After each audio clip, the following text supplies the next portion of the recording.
Good everyone, welcome back to our next edition of Econ Talks. Gareth, we've had the latest labour market data coming out, which is showing that in mid 2024, we've seen the unemployment rate up to 4.6%, up from a revised 4.4% at the start of this year, originally reported at 4.3. Nonetheless, you are continuing to see the labour market weaken. You're looking through all those figures. It's very much starting to hit a little bit of confusion, I think, around, in a sense, how bad things are getting. If we look at some of those labour market figures, you look at the number of employed people, for example, that's a little bit harder to track in the recent times, but you look at other data that we've got coming through, and that's very much continuing to show that weakening. As well as that, it's not just that jobs are lower and you're seeing, again, that sort of challenge coming through. It's actually that the amount of work being done in the economy is down as well, right? You look at the hours worked in the HLFS and the quarterly employment survey, both of them down between 0.9 and 1.2% over the last quarter. So again, sort of the economy under a lot of pressure. How bad is it, and how much worse are we expecting it to get?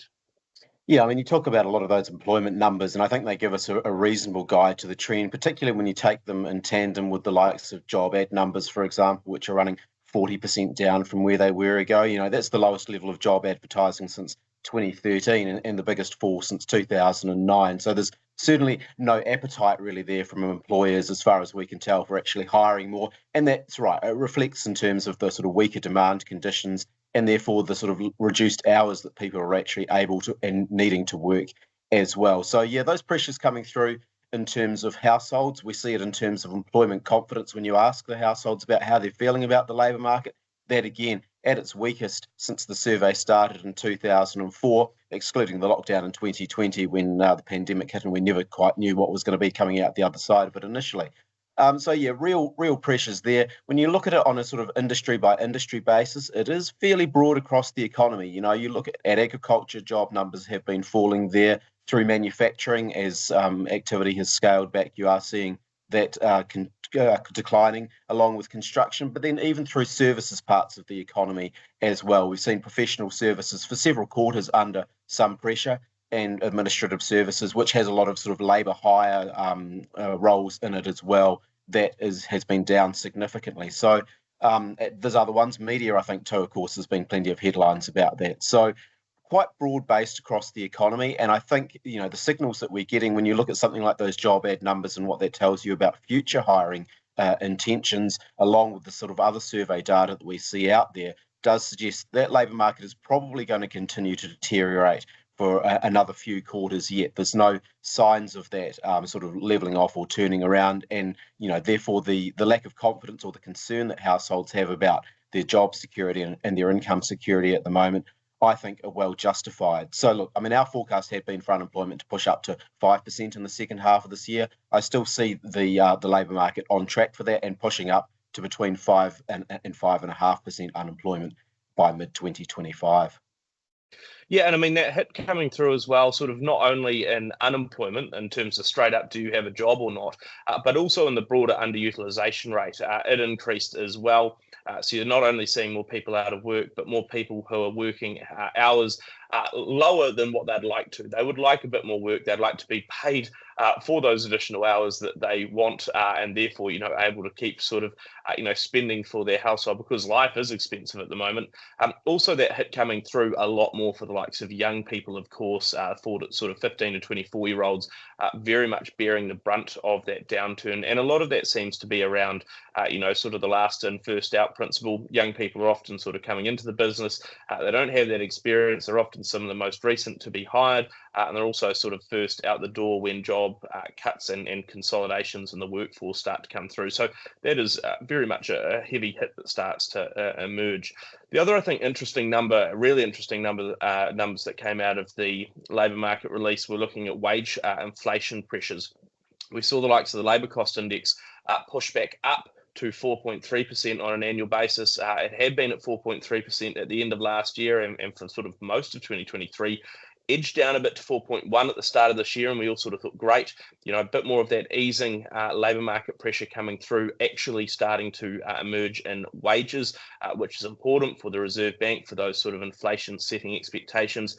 pushed back up to 4.3, although that was driven by a mighty 6.9% per annum increase on the labour cost index, which is an adjusted index for the public sector. That's a record high. The numbers are sort of just a little bit mind-boggling of how much those have come through, very much being driven by some of the settlements in healthcare and education over the last year or two that are finally now actually sort of hitting people's pay packets.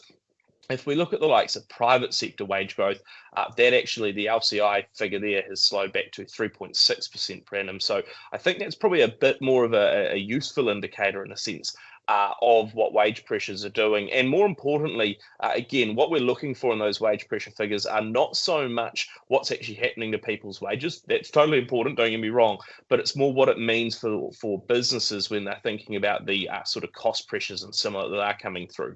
I mean, given what you were talking about before, Gareth, with the likes of those job ad numbers falling and similar, presumably that coupled with this lower wage pressure does start to indicate something about people's expectations for pay.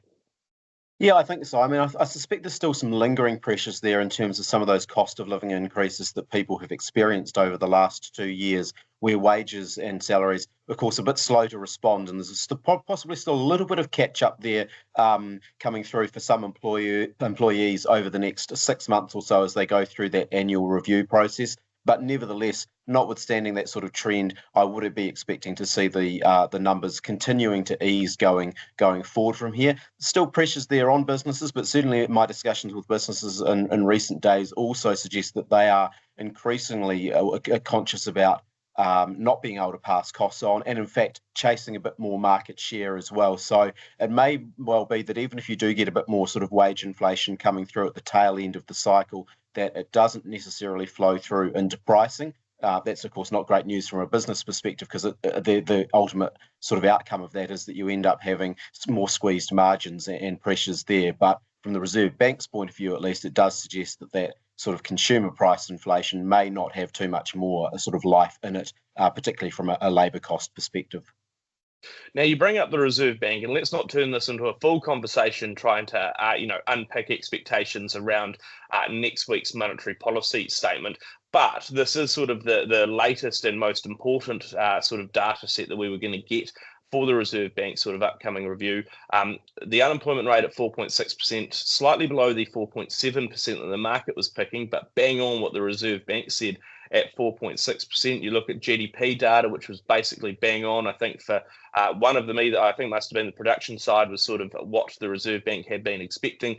You look as well at the likes of inflation, headline inflation slightly better than what the Reserve Bank thought. The likes of non-tradables, though, slightly worse, and so sort of a bit more middling through the middle. I mean, all of that is pretty consistent then with their forecasts they published in May, where they said the official cash rate might not ease until August 2025.